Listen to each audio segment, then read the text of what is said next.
سلامونه. نن مې د وطن ډېر تکړه ځوانان پیدا کړي دي. دا وګورئ ماشاءالله پوی په خوله کې پټاو سو څه پوای. دا د نړۍ یو هستي ده. یاره البرټ انسټاین هم ناست دی چې موږ فارمولې جوړو. ورته وګورئ په خوله کې درته نیول دی یاجي. ورته ګورئ دې ته وایي یو استعداد، یو سپما پوچ وایست. دا انسانان یو راتلونکي دپاره ډېر غنیمت دی. دا بس خدای آباد لري، آباد. او دا خو نو ویلي صاحب محترمه موږ ټول پیره راخیستي دي، پر اوښ ناست دي، یو جلا او ښار یې نیول دي، پاکستان یې نیول دي، هغه یې په مرسکلک کې نیول دي. هغې ته ګوره چکچکي د مور واده مو دی، څه کیسه ده. بل ته ګوره ګوټ پسې او د مکتبه تښتېدلي دي. دغه ځوانان سوله بس نو څه وکړي.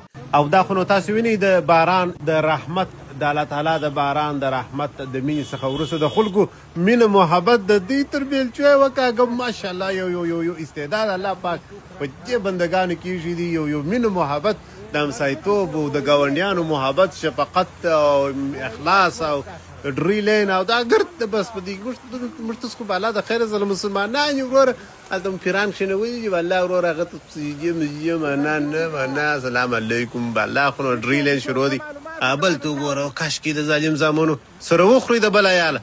او دا خو نو تاسو وینئ ماشاءالله یو درون استعداد. ته د باز اوازو ته ګوري فضل جوس سخته نامي سړی دی. ونې یاره دا کار بیخي وم. دا د سترګو ګلابونه دي تازه ساته ملنګۍ، همداسې دي مخ د آینه ساته ملنګۍ. څخله خرې پړی واجوره د موږ ته شعر بیانه څخله که اله نانۍ هغسې غټ ارامي در څخه جوړ سو. یاره پر اروا مې اورېدل چې دغه کوچنیان به ډېر ژر خراب سي. ورته وګورئ سګرېټی وي یا بل یو سرپسې شي دي د مور شیجې مو یاره څه درته ووایم. او دی خو نو ماشاءالله څه زورور کار یې کړی دی. بیخي زورور کار یې کړی دی. هلته ولاړ دی څه په وایي. دا اوس تاسې کولی سئ ولا کې کولی سئ. نو داسې هره خره پړوي دا نسي کولی. دا یو پړوي دا کار کوي. نو چې دا هر څوک خپله پړوي نه وي هغه ورور دا کار نسي کولی. نو خلک ورته ولاړ جاکاسیان دي چې دا نو نامې دي. نو بس یاره یو ورته راتاسي لاسونه ورمچي بلې پښې ورمچي څخلیک. او صاحب محترم فضل جوس کاشکه دا بیا بل لوچک پسې پیدا سو. او دلته وګورئ ټال ته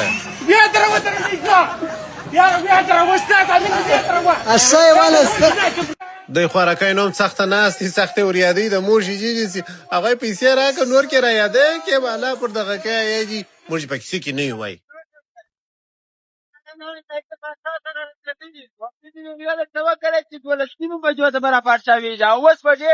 ارې دا ته څه وایه رښتیا د مور شیجې څه په قرآن دا لاره پارچاوي څه وایه څه د دا اوبه دي هر په خدای دا چیرې وې دا اوبه لالۍ بړوه دا چیرې وې دا اوبه هر په قرآن دا دا لاره پارچاویږي دا ته څه وایه.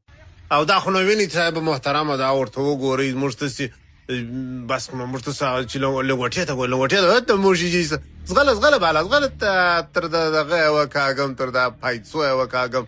دغه نو اوس وګوره په باوره کې ولاړ دی. اوس نو را تاسو زغلي نامیتوب کې ګره نامیاندار دلته سره راځي.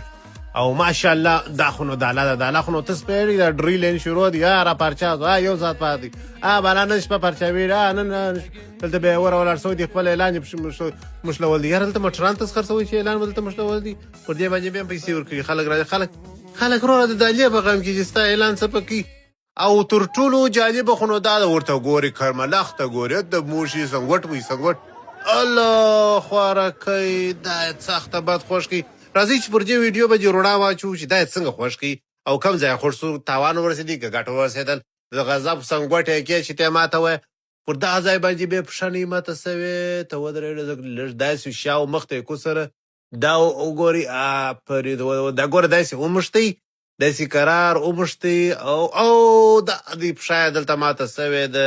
داسې وګورئ دا پښه یې داسې لږ سره کږه سوه نو خوارکۍ پښه یې ماته سوه. بس نور مشکل نشته خیر خیرتي نامیتوب خو وکړئ دغه زموږ تاسې نامیان دي واجب ده. او بله خبره به درته وکړم نوي چټ جي پي ټي شاعران پیدا شوي دي دا را سره واورئ. دا عیاشي چیرې کیږي په پاکستان کې کیږي. څه په وایي سخت ادرسونه ور معلوم دي د مور شیجې ښه. رنډۍ خانه چیرې ده په پاکستان کې ده. اوهو یاره د وعجز یاره څه خره شاعران دي. امریکا چیرې ولاړه خو پاکستان ته ولاړه. یاره واده ته بوم 15,000 کلن تاریخ والا خلک ناسي. اوس یې اډه چیرې ده؟ په پاکستان کې ده. واه څه په وایي سړی به اوس غول وخوري چې درته وایي بیا یې ووایه. سوله په قطر کې ده نه تر کاسې لاندې ده. هغه کاسه چیرې ده؟ هغه کاسه په اشپزخانه کې د مکو. تو خدای که په پاکستان یادوي مکو په پاکستان کې ده. الله هغسې چې وشرمولو. جهاد اوس چیرې فرض دی؟ په پاکستان کې فرض دی. قیسه فتنه چیرې ده؟ قیس وروره دا کموټ چیرې دی؟ په پاکستان کې.